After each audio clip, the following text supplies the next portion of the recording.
नमस्कार साथियों, स्वागत है आपका हमारे YouTube चैनल स्टडीग्राफी पर।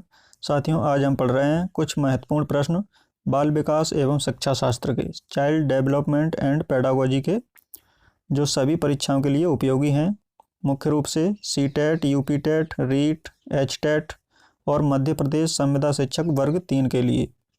इससे पहले भी वीडियो हम अपलोड कर चुके हैं बाल विकास और शिक्षा शास्त्र के, साथ ही मॉडल पेपर और प्रैक्टिस सेट हिंदी और पर्यावरण के अपलोड कर दिए गए हैं। आपने नहीं देखे हैं तो हम उसकी प्लेलिस्ट वीडियो के डिस्क्रिप्शन में दे देंगे, वहां से आप जाकर प्लेलिस्ट में देख सकते हैं। यदि आप चैनल पर पहली बार वीडियो देख रहे हैं तो वीडियो को लाइक करें और चैनल को सब्सक्राइब करके बेल आइकन का बटन जरूर दबाएं, जिससे आपको नया वीडियो अपलोड होने पर नोटिफिकेशन प्राप्त होता रहे। तो चलिए शुरू करते हैं। आज पहला प्रश्न, मूर्त संक्रियात्मक अवस्था का काल होता है। ऑप्शन ए 7 वर्ष से 11 वर्ष, बी 8 से 11 वर्ष, सी 9 से 11 वर्ष, डी 10 से 11 वर्ष। प्रश्न 1 का सही आंसर रहेगा ऑप्शन ए 7 वर्ष से 11 वर्ष मूर्त संक्रियात्मक अवस्था का काल कहा जाता है। अगला प्रश्न दूसरा, मनोवैज्ञानिकों के अनुसार छोटे बच्चों को किस आयु में स्कूल भेजना चाहिए। ए 4 वर्ष, बी 5 वर्ष, सी 6 वर्ष, डी 7 वर्ष।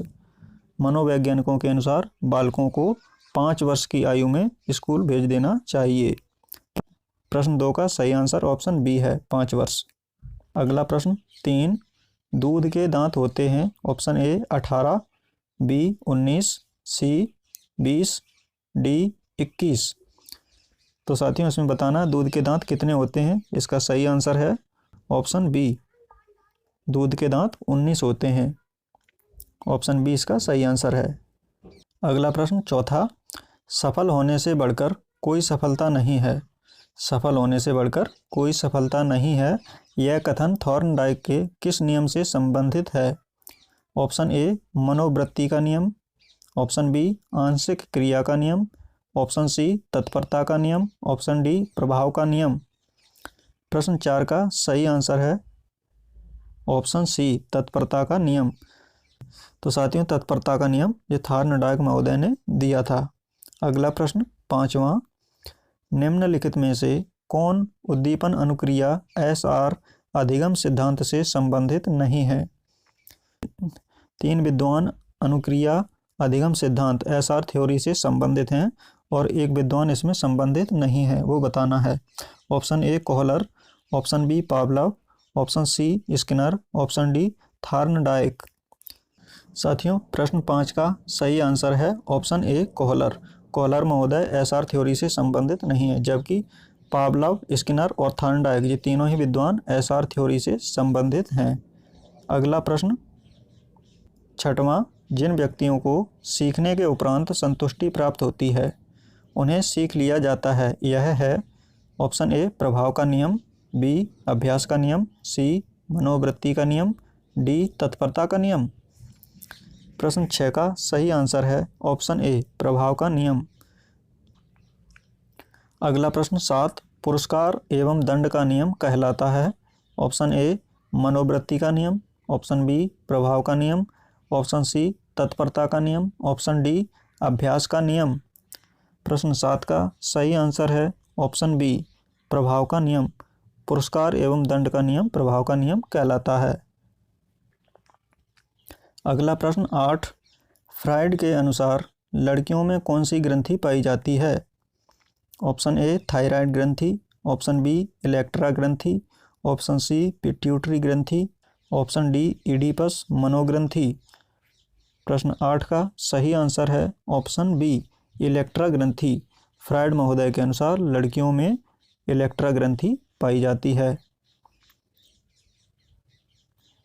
अगला प्रश्न 9, फ्राइड के अनुसार लड़कों में कौन सी ग्रंथि पाई जाती है। ऑप्शन ए इलेक्ट्रा ग्रंथि, ऑप्शन बी थायराइड ग्रंथि, ऑप्शन सी ओडिपस ग्रंथि, ऑप्शन डी पिट्यूटरी ग्रंथि। तो साथियों, प्रश्न 9 का सही आंसर है ऑप्शन सी ओडिपस ग्रंथि। फ्राइड के अनुसार लड़कों में ओडिपस ग्रंथि पाई जाती है।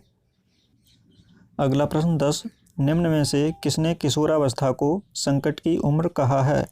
ऑप्शन ए पियाजे, option B Stanley Hall, option C Bruner, option D, यहाँ पर डी ऑप्शन है, ऑप्शन डी एरिक्सन। तो साथियों प्रश्न 10 का सही आंसर है ऑप्शन डी एरिक्सन। एरिक्सन महोदय ने किशोरावस्था को संकट की उम्र कहा है, जबकि स्टैनले हॉल ने तनाव, संघर्ष, तूफान की अवस्था कहा है। अगला प्रश्न 11, बाल केंद्रित शिक्षा में शिक्षक की भूमिका है। ऑप्शन ए एक मार्गदर्शक की, बी एक प्रवक्ता की, सी एक पथ प्रदर्शक की सलाहकार की, डी एक न्यायाधीश की। प्रश्न 11 का सही आंसर है ऑप्शन सी एक पथ प्रदर्शक और एक सलाहकार की। अगला प्रश्न 12, भारत में सर्वप्रथम किस कार्रवाई योजना में बाल केंद्रित शिक्षा पर बल दिया गया है। ऑप्शन ए राष्ट्रीय शिक्षा नीति 1986, ऑप्शन बी राधाकृष्णन आयोग, ऑप्शन सी मुदालियर आयोग, ऑप्शन डी उच्च माध्यमिक शिक्षा आयोग। तो इस प्रश्न 12 का सही आंसर है ऑप्शन ए राष्ट्रीय शिक्षा नीति 1986। अगला प्रश्न 13, संगोष्ठी विधि में शिक्षण विधि क्या है। इसमें संगोष्ठी विधि में शिक्षण विधि बताना है। ऑप्शन ए कक्षा का वर्गों में विभाजन, ऑप्शन बी शिक्षक द्वारा अंत में भाषा, ऑप्शन सी परिचर्चा, ऑप्शन डी उपर्युक्त सभी। तो संगोष्ठी विधि में ये तीनों ही आते हैं। इसका सही आंसर है ऑप्शन डी उपर्युक्त सभी। अगला प्रश्न 14, ज्ञात से अज्ञात, सूक्ष्म से स्थूल, यहाँ पर सूक्ष्म लिखा हुआ है साथियों, वह विशिष्ट से सामान्य, यह किस शिक्षण विधि या प्रवृत्ति की विशेषता है।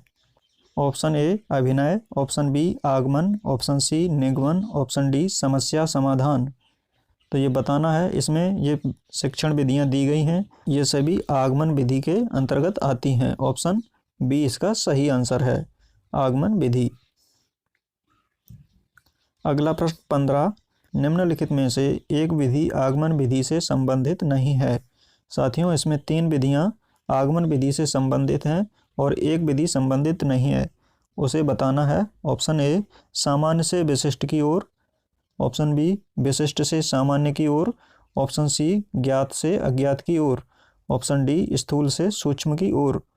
तो साथियों प्रश्न 15 का सही आंसर है ऑप्शन ए सामान्य से विशिष्ट की ओर। यह आगमन विधि से संबंधित विधि नहीं है। तो साथियों ये कुछ 15 प्रश्न थे। प्रश्न आपको कैसे लगे हैं कमेंट करके ज़रूर बताइएगा। वीडियो को लाइक करें और अभी तक चैनल को सब्सक्राइब नहीं किया है तो चैनल को सब्सक्राइब कर लें। तो मिलते हैं अगले वीडियो में, तब तक के लिए नमस्कार।